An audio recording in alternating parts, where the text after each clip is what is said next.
கர்த்தருக்குள் பிரியமானவர்களே, ஜனவரி 10. இன்றைய பனித்துளிகளின் தலைப்பானது வேத வாசிப்பு எப்படி இருக்க வேண்டும். வசனம் யோவான் 5வது அதிகாரம் 39வது வசனம். வேத வாக்கியங்களை ஆராய்ந்து பாருங்கள், அவைகளால் உங்களுக்கு நித்திய ஜீவன் உண்டென்று எண்ணுகிறீர்களே. ஹெலன் கெல்லருக்கு கண் தெரியாது, காது கேட்காது. ஒரு நாள் ஒரு பொம்மையை வைத்து விளையாடி கொண்டிருந்தாள்.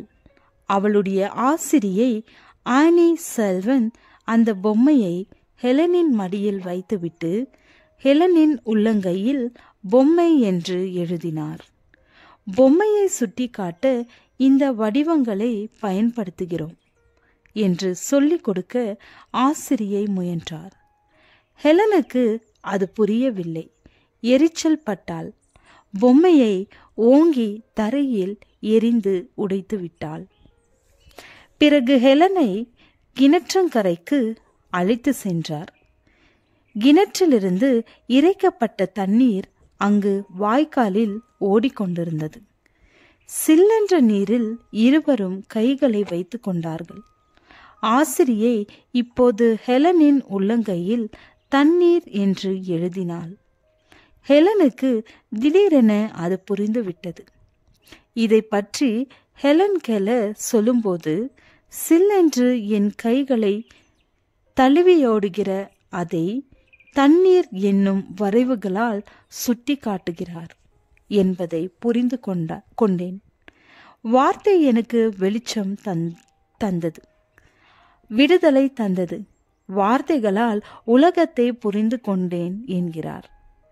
தேவனுடைய வார்த்தையாகிய வேதாகமத்தின் மூலம் நீங்கள் தேவனை புரிந்து கொண்டால் உங்கள் மனதின் இருள் நீங்கி வெளிச்சம் உண்டாகும்.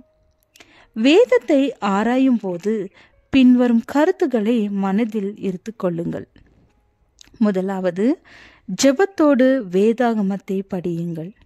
இரண்டாவது, வேதாகமத்தை தினமும் வாசியுங்கள்.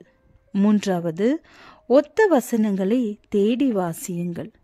நான்காவது, ஒவ்வொரு தலைப்பாக ஆராயுங்கள்.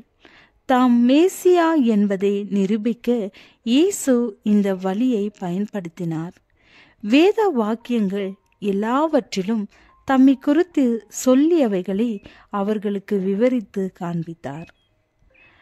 ஐந்தாவது, நம் மனதை புரிந்து கொள்ள வாசியுங்கள். ஆறாவது, என்ன செய்ய வேண்டும் என்பதை அறிந்து கொள்ள வாசியுங்கள்.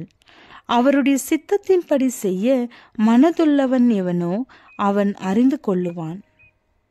இவ்வாறு வேதாகமத்தை வாசிப்பீர்களா? ஜெபிப்போம்.